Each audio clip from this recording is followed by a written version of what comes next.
আসসালামু আলাইকুম ওরহমতুল্লাহ ওবরাকাত। সুপ্রিয় ছাত্রছাত্রীবৃন্দ, সবাইকে পরিণীতি ও অনলাইন সুশাসন ক্লাসে স্বাগতম। তোমরা সবাই কয়েকদিন ক্লাস বন্ধ ছিল পরীক্ষার জন্য,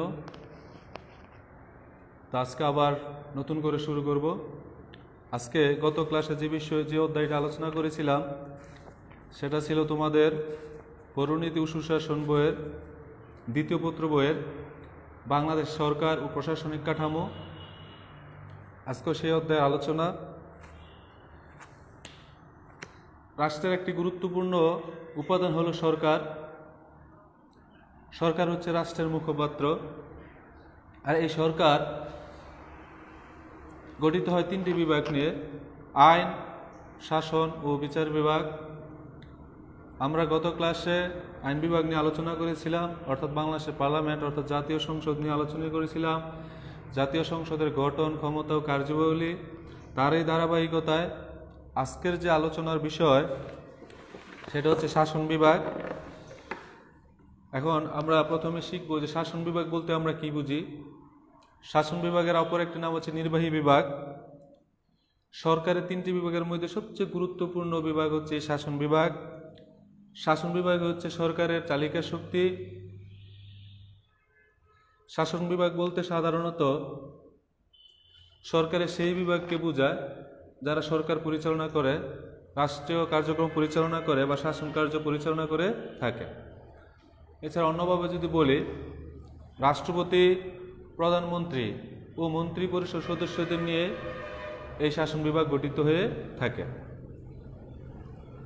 এছাড়া আইন বলবৎকারী শাসন বিভাগ হচ্ছে আইন বাস্তবায়নকারী কর্মকর্তা ও কর্মচারীদের নিয়ে গঠিত একটি বিভাগ, অর্থাৎ তারা শাসন বিভাগ রাষ্ট্রে আইন বাস্তবায়ন করে থাকে এবং শাসন কার্য পরিচালনা করে থাকে। আর এই শাসন বিভাগের একটি গুরুত্বপূর্ণ বা সর্বোচ্চ পদ হচ্ছে রাষ্ট্রপতি ও প্রধানমন্ত্রী। বাংলাদেশের রাষ্ট্রপতি ও প্রধানমন্ত্রীর পদ। আজকের আমার আলোচনার বিষয় হচ্ছে প্রধানমন্ত্রীর ক্ষমতা, গঠন ও কার্যাবলী। প্রধানমন্ত্রীর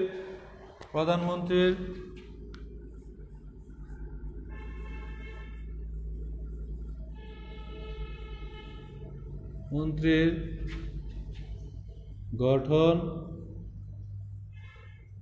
ক্ষমতা ও কার্যাবলী।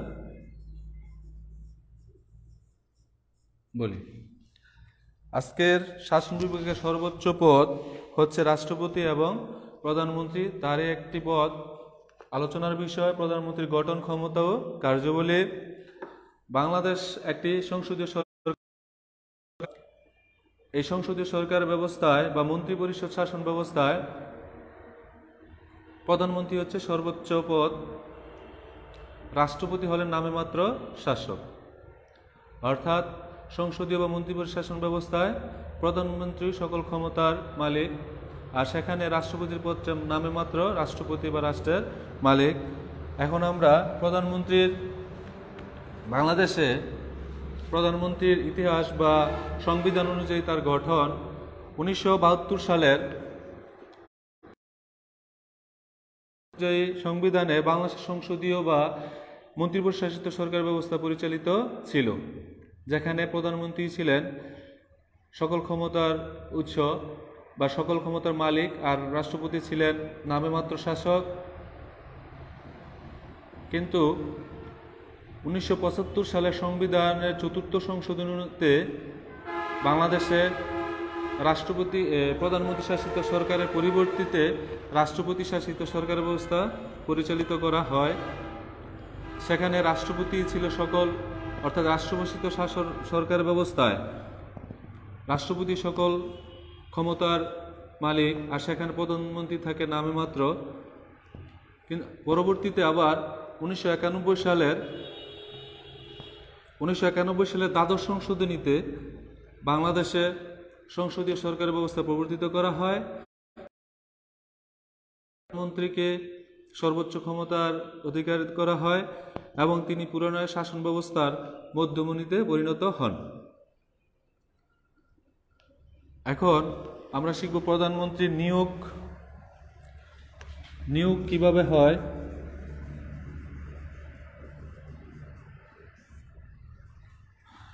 প্রধানমন্ত্রীর নিয়োগ বাংলাদেশের সংবিধান অনুযায়ী জাতীয় সংসদের সাধারণ নির্বাচন এবং পার্লামেন্টের সংখ্যাগরিষ্ঠ নির্বাচনে নির্বাচিত এবং পার্লামেন্টের সংখ্যাগরিষ্ঠ দলের নেতা বা নেত্রী প্রধানমন্ত্রী হিসেবে কি করেন, নিয়োগপ্রাপ্ত হবেন।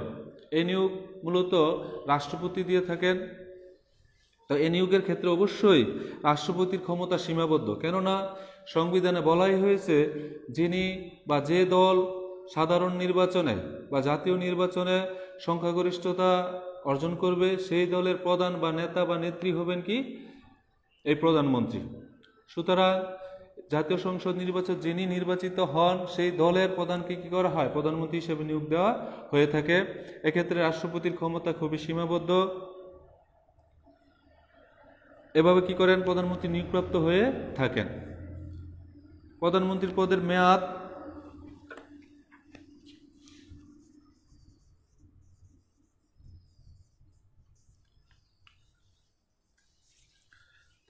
মেয়াদ সাধারণভাবে প্রধানমন্ত্রীর মেয়াদ 5 বছর।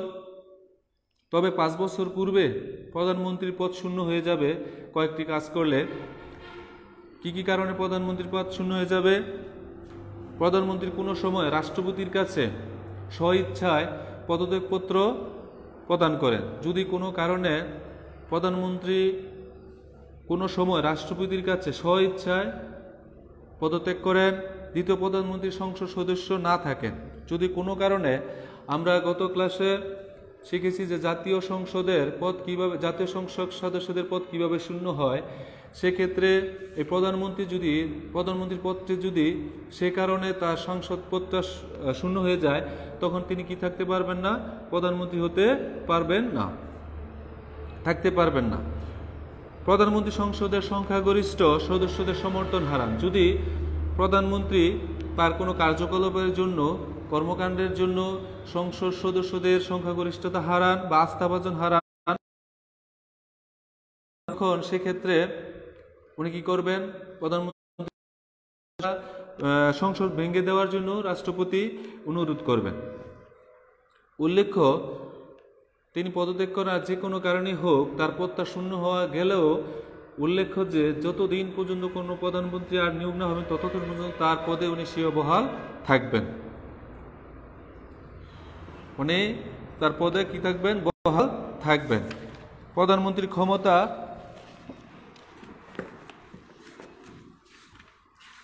আমরা প্রধানমন্ত্রীর পদমর্যাদা নিয়ে আলোচনা করব।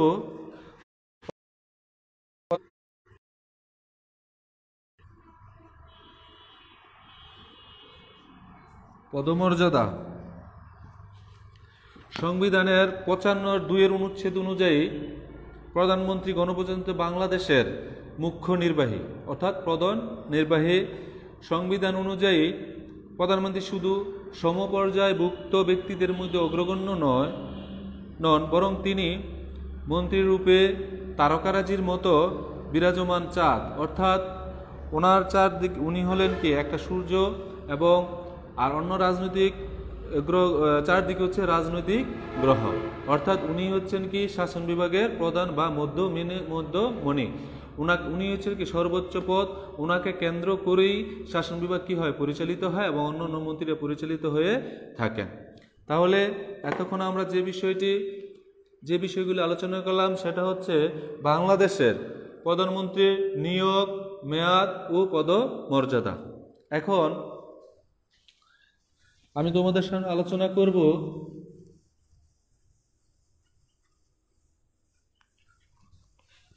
প্রধানমন্ত্রীর কার্যাবলী।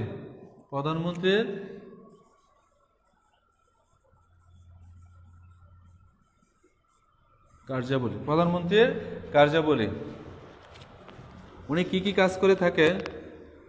সংবিধান অনুযায়ী প্রধানমন্ত্রী হলেন সরকার প্রধান, তিনি হলেন সমগ্র শাসন ব্যবস্থার মধ্যমণি। তার ক্ষমতা ও কার্যাবলী নিম্নরূপ। যেমন মন্ত্রিসভা গঠনে প্রধানমন্ত্রীর ভূমিকা।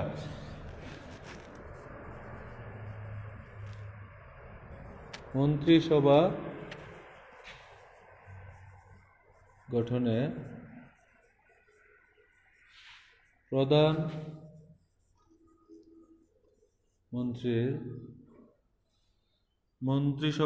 প্রধানমন্ত্রীর ভূমিকা।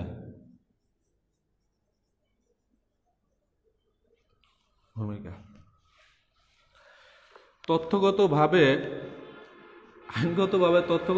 রাষ্ট্রপতি যদিও মন্ত্রীদেরকে নিয়োগ দিয়ে থাকেন, কিন্তু সেক্ষেত্রে প্রধানমন্ত্রীর ভূমিকাই মুখ্য। কার্যত প্রধানমন্ত্রী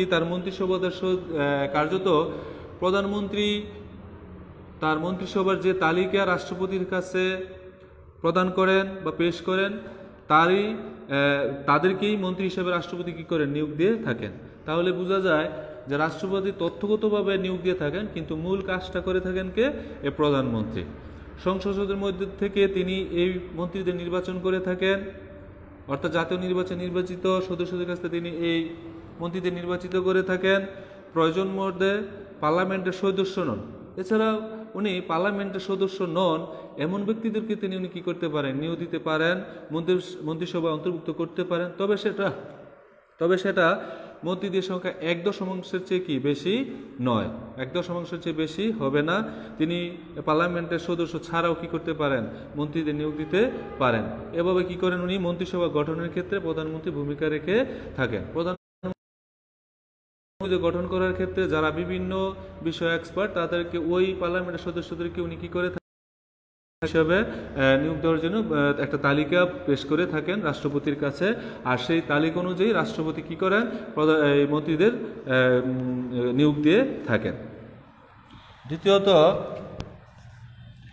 মন্ত্রিসভার নেতা হিসাবে প্রধানমন্ত্রীর দায়িত্ব। মন্ত্রিসভার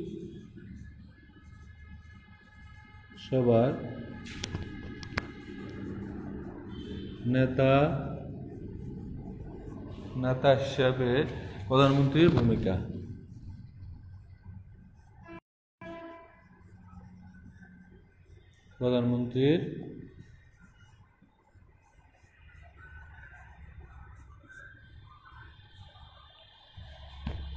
প্রধানমন্ত্রীকে কেন্দ্র করেই মন্ত্রিসভা গঠিত হবে ও পরিচালিত হবে, ক্ষমতায় টিকে থাকবে এবং ক্ষমতা থেকে বিতাড়িত হবে। অর্থাৎ প্রধানমন্ত্রী যদি ক্ষমতায় বহাল থাকেন, প্রধানমন্ত্রী থাকেন, তক্ষেত্রে উনি যেই মন্ত্রিসভা নিয়ে থাকবেন ওই মন্ত্রিসভা ততক্ষণ থাকবে এবং ওই মন্ত্রিসভা নিয়ে পরিচালিত হবে। এবং প্রধানমন্ত্রী যদি টিকে থাকে তাহলে মন্ত্রিসভা টিকে থাকবে এবং ক্ষমতা থেকে বিতাড়িত হবে। প্রধানমন্ত্রী যে কোনো সময় কোনো মন্ত্রীকে পদত্যাগ করতে অনুরোধ করতে পারেন এবং সেই অনুরোধে রাষ্ট্রপতি কি করতে পারেন, তাদেরকে পদত্যাগ করতে বাধ্য করতে পারেন বা অবসান ঘটাবার বলে গণ্য হবেন। মন্ত্রিসভা অধিবেশন আহ্বান, কর্মসূচি নির্ধারণ, অধিবেশন ইত্যাদি, সভা পরিচালনা, মন্ত্রীদের মধ্যে দপ্তর বন্টন, মন্ত্রী ও বিভিন্ন দপ্তরের কার্যাবলী বন্টন, এসব বিষয় নিয়ন্ত্রণ করে থাকেন কে? এই প্রধানমন্ত্রী। বা এজন্য তাকে ক্যাবিনেট ত্বরণের প্রধান স্তম্ভ বলা হয়ে থাকে, অর্থাৎ মন্ত্রীদের মধ্যমণি বলা হয়ে থাকে। কারণ সকল মন্ত্রিসভা নেতাদের সকল কার্যাবলী, দপ্তর ভাগ বন্টন ইত্যাদি এই প্রধানমন্ত্রী করে থাকেন। আমরা আরেকটি কার্যাবলী নিয়ে আলোচনা করব। জাতীয়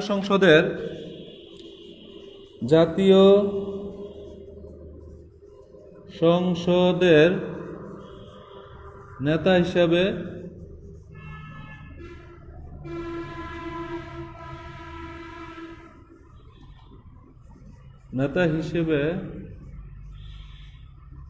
ভূমিকা।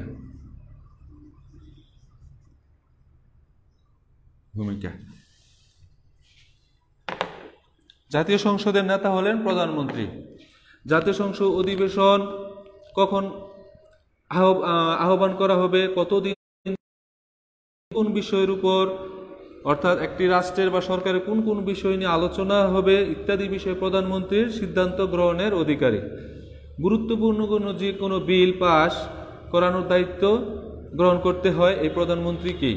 অর্থাৎ জাতীয় সংসদের বিতর্ক সভায় মন্ত্রীদেরকে সাহায্য করে থাকেন এই প্রধানমন্ত্রী।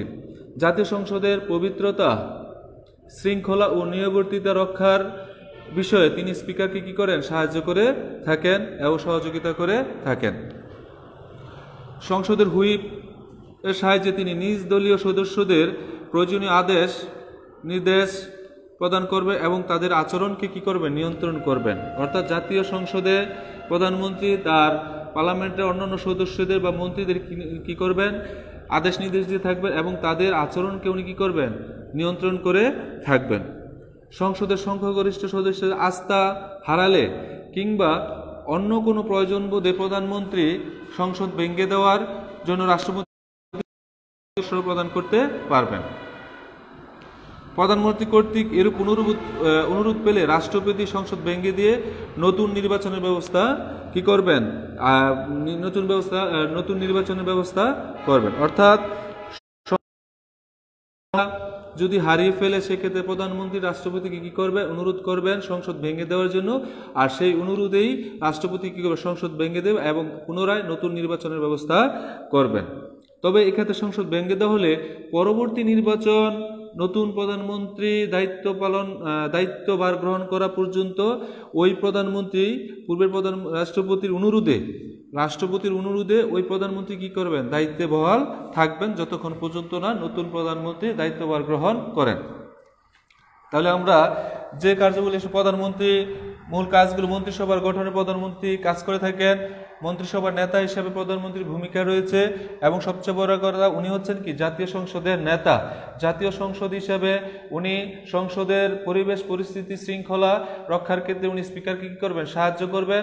এছাড়া উনি ওনার দলের নির্বাচিত বা পার্লামেন্টের সদস্যদেরকে, মন্ত্রিসভার সদস্যদের উনি কি করবেন? নিয়ন্ত্রণ করবেন, তাদের আচার আচরণকে নিয়ন্ত্রণ করবেন এবং তাদেরকে বিভিন্ন বিষয়ে আদেশ উপদেশ করে তাদেরকে সাহায্য সহযোগিতা করে থাকবেন। পরবর্তীতে আমরা দেখি রাষ্ট্রপতি পরামর্শদাতা হিসেবে কাজ। রাষ্ট্রপতির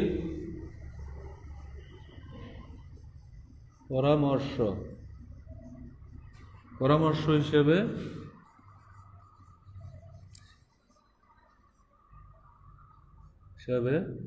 ভূমিকা।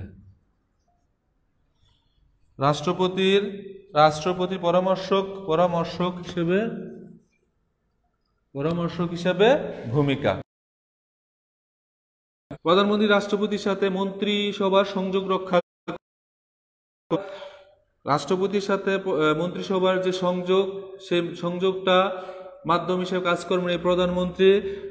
মন্ত্রিসভার বক্তব্য রাষ্ট্রপতির কাছে, মন্ত্রিসভাদের যে বক্তব্য সেই বিষয়ে রাষ্ট্রপতির কাছে ব্যাখ্যা দিবেন কে? প্রধানমন্ত্রী। এবং সব কিছু মন্ত্রিসভার বক্তব্য কার্যবলী সম্বন্ধে অবহিত করবেন, রাষ্ট্রপতির কাছে অবহিত করবেন এই প্রধানমন্ত্রী। জাতীয় সংসদ অধিবেশন আহ্বান, স্থগিত ঘোষণা, ভেঙে দেওয়া এবং অন্যান্য গুরুত্বপূর্ণ বিষয়ে তিনি রাষ্ট্রপতিকে কি করতে পারেন? পরামর্শ প্রদান করে থাকেন। এটা সংবিধান অনুযায়ী। সংবিধানের 48(5) অনুচ্ছেদ অনুসারে প্রধানমন্ত্রী রাষ্ট্রীয় এবং পররাষ্ট্রনীতি সংক্রান্ত সকল বিষয়ে রাষ্ট্রপতি কি করবেন? অবহিত করবেন এবং রাষ্ট্রপতি অনুরোধ করলে যে কোনো বিষয়ে মন্ত্রিসভায় যদি রাষ্ট্রপতি কোনো বিষয়ে আলোচনার প্রয়োজন হয় রাষ্ট্রের কোনো বিষয়, তো সেক্ষেত্রে তিনি প্রধানমন্ত্রীকে অনুরোধ করলে যে কোনো বিষয়ে রাষ্ট্রপতি প্রধানমন্ত্রী অনুরোধ করলে যে কোনো বিষয় নিয়ে মন্ত্রিসভায় কি হবে? সেটা আলোচিত করা হবে। এক্ষেত্রে দেখা যায় যে রাষ্ট্রপতির পরামর্শক হিসেবে কি করে থাকেন? প্রধানমন্ত্রী কাজ করে থাকেন। আরেকটি কাজ হচ্ছে প্রধানমন্ত্রী নিয়োগ সংক্রান্ত কার্যাবলী।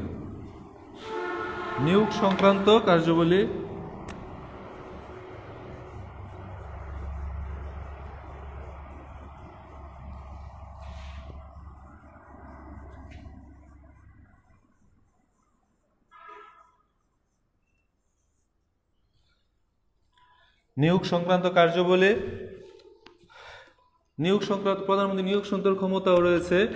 সেক্ষেত্রে দেখা যায় যে তথ্যগতভাবে রাষ্ট্রপতি উচ্চপদস্থ সরকারি কর্মচারী, কর্মকর্তা, বিচারক, রাষ্ট্রদূত বিভিন্ন দেশ থেকে যে রাষ্ট্রদূত আসে সেই রাষ্ট্রদূত প্রভৃতি নিয়োগ করতে পারলেও কার্যত তিনি প্রধানমন্ত্রীর পরামর্শক্রমে এই নিয়োগ করে থাকেন। অর্থাৎ সংবিধান অনুযায়ী তথ্যগতভাবে মূল যে সরকারি উচ্চপদস্থ কর্মকর্তা কর্মচারী এবং বিভিন্ন দেশের রাষ্ট্রদূতদেরকে যে নিয়োগ দিয়ে থাকেন সেটা তথ্যগতভাবে রাষ্ট্রপতি করলেও মূলত সেটা প্রধানমন্ত্রী বাংলাদেশ সংসদীয় সরকার ব্যবস্থায় বাংলাদেশ সংবিধান অনুযায়ী প্রধানমন্ত্রীর পরামর্শক্রমে কি করেন এই কাজগুলি রাষ্ট্রপতি বা এই নিয়োগগুলি রাষ্ট্রপতি করে থাকেন। তাহলে এক্ষেত্রে দেখা যায় যে প্রধানমন্ত্রী কি হয়, মূলত নিয়োগ সংক্রান্ত কিছু ক্ষমতা বা দায়িত্ব রয়েছে। দলীয় নেতা হিসাবে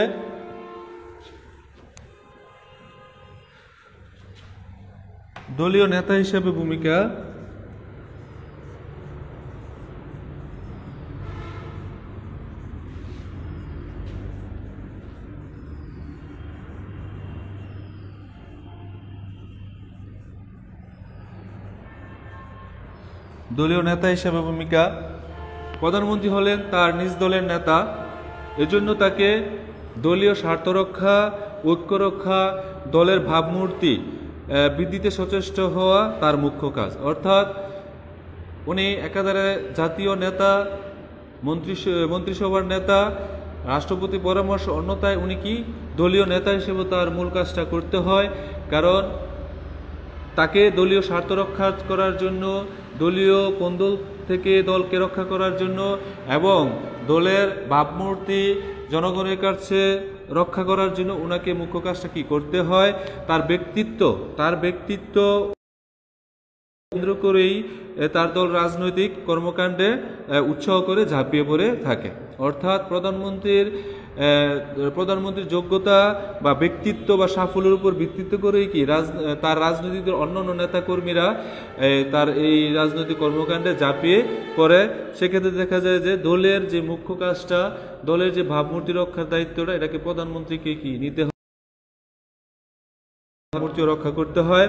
আধুনিক সংসদীয় গণতন্ত্রে সাধারণ নির্বাচন অর্থ হচ্ছে প্রধানমন্ত্রী নির্বাচন। তাই বলা হয়ে থাকে যে সাধারণ নির্বাচন ব্যবস্থাটাকে অন্যভাবে বলা যায় কি প্রধানমন্ত্রী নির্বাচন।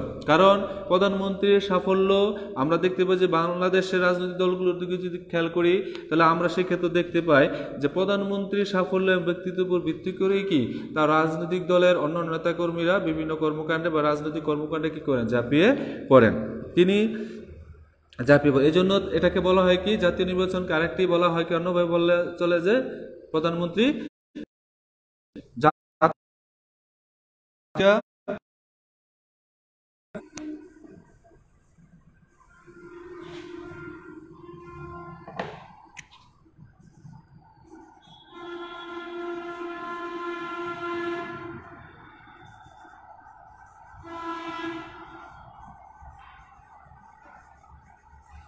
জাতীয় নেতা হিসেবে প্রধানমন্ত্রীর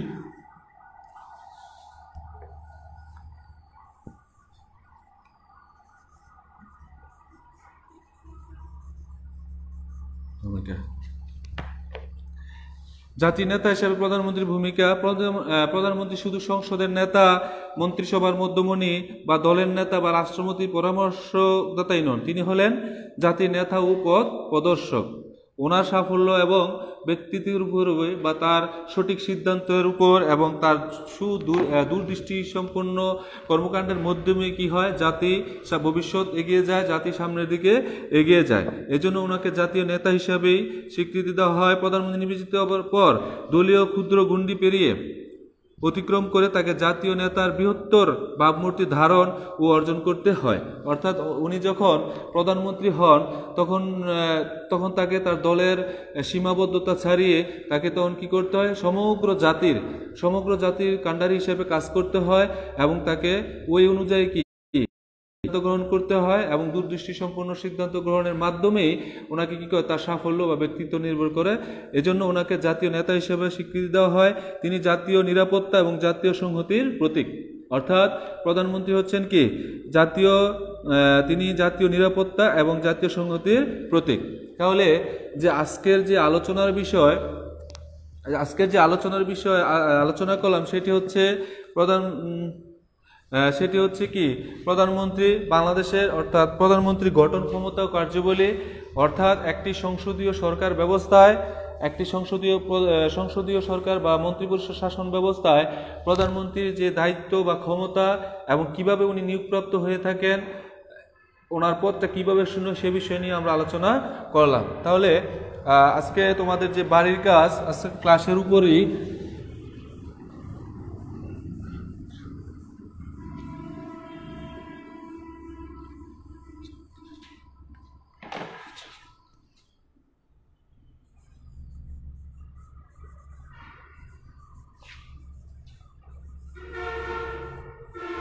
বাড়ির কাজ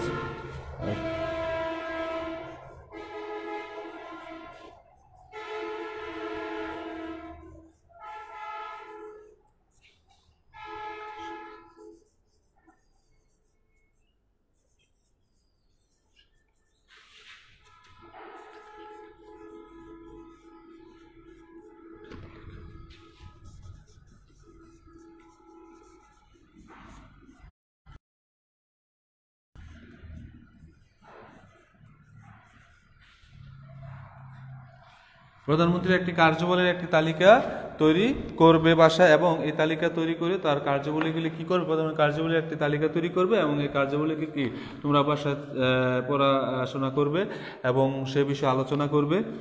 এটা হচ্ছে তোমাদের বাড়ির কাজ। তাহলে আজকের মতো এখানে শেষ করছি, আবার দেখা হবে ইনশাআল্লাহ। তো পরবর্তী রুটিন অনুযায়ী ক্লাসে অনলাইনে চলে আসবা, এবং তোমরা যেসব বন্ধু বান্ধবরা ক্লাস করতেছে না তাদেরকে বলবা যে সময় আর নষ্ট না করে তারা যেন রুটিন অনুযায়ী আমাদের প্রত্যেকটা ক্লাসে অংশগ্রহণ করে তারা যেন পড়াশোনায় ফিরে আসে।